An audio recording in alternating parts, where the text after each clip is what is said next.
La dégénérescence maculaire, ou DMLA, touche la rétine. Elle se manifeste par des difficultés pour lire, une vision déformée ou une tache noire au centre de la vision. La dégénérescence maculaire liée à l'âge, ou DMLA, est une maladie dégénérative de la partie centrale de la rétine, la macula, aussi appelée tache jaune. La maladie affecte les deux yeux. Elle peut conduire à la perte progressive de la vision centrale sans toutefois affecter la vision périphérique, c'est-à-dire qu'on constate une tache immobile plus ou moins opaque là où l'on fixe son regard. La DMLA est la première cause de malvoyance chez les personnes de plus de 55 ans dans les pays industrialisés. Et quels en sont les symptômes ?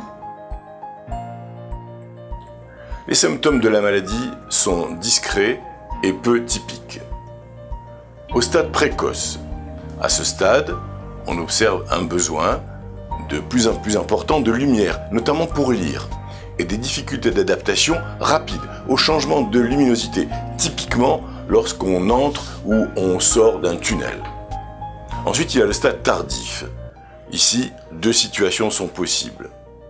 L'impression qu'une partie des mots s'efface lors de la lecture, que les couleurs s'estompent. Il peut s'agir de la forme atrophique ou sèche, qui est la conséquence d'une disparition progressive sur plusieurs années des cellules qui forment la macula.